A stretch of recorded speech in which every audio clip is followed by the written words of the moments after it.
funding had been there for police departments. I would say that this particular plan, the economy certainly impacts not just the casino plan, but our position on it. But I really want to point out that we opposed the last plan. The economy was not in the best position last year. In fact, down in Clinton County, they were facing double digits, as I recall. The issue was that was the wrong plan. It didn't address law enforcement's needs. It had language in there that was fraught with loopholes and didn't guarantee funding to the state. This plan guarantees funding to the individual counties. It addressed the loophole issue and guarantees the funding. And it also addresses law enforcement's issue. And one of the things that I didn't talk about as we talked about the crime is we've got a commitment that there'll be continued dialogue as the casino process progresses. And as they're being built, law enforcement will have input on security issues, on some law enforcement staffing issues. So we believe this plan is addressing those. Do you have a position on the governor's VLTs at racetracks issue? I do not.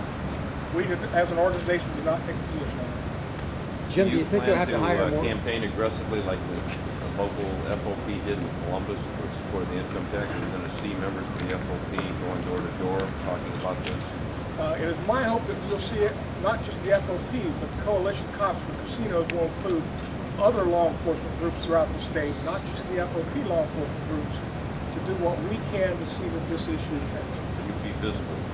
That is my hope, yes. Jim, do you think you'll have to hire more officers with the Columbus Casino coming in there at the other end of Nationwide Arena and at the other end of Nationwide Boulevard should this pass? Well, I can only answer for the Fraternal Order Police, not the Division of Police in the Safety Director's office. I will tell you that with anything that's going to be built in the downtown area or anywhere in the city, that there's a lot of thought process that goes into manpower, staffing, things of that nature.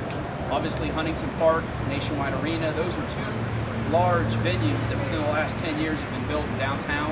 And I will tell you that obviously Nationwide employs officers in a special duty capacity, things of that nature. That has all been coordinated with the Division of Police and Safety in mind for bringing large, massive amounts of people to that venue. The same thing with Huntington Park.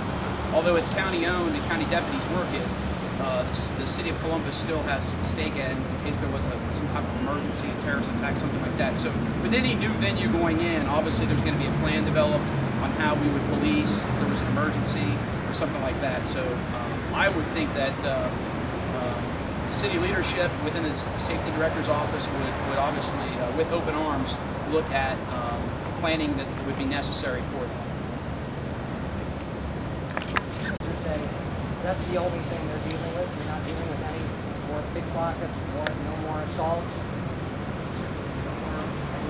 What our brothers in the other law enforcement areas are saying is that it's no different than any other large venue event. The more people you come in, the more law enforcement and safety resources you need. This also funds those law enforcement and safety resources, or provides money so the counties can fund them.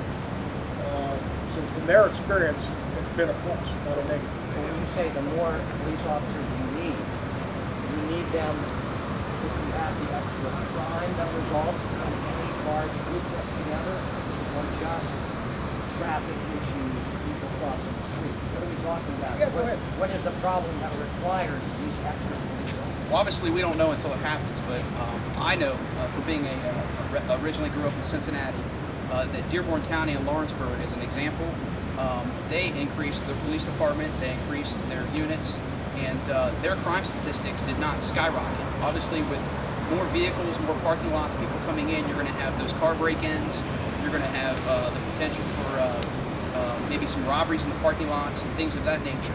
I'm quite sure that the Division of Police would address those issues on a status of what's going on in that specific area for that specific time frame, and obviously which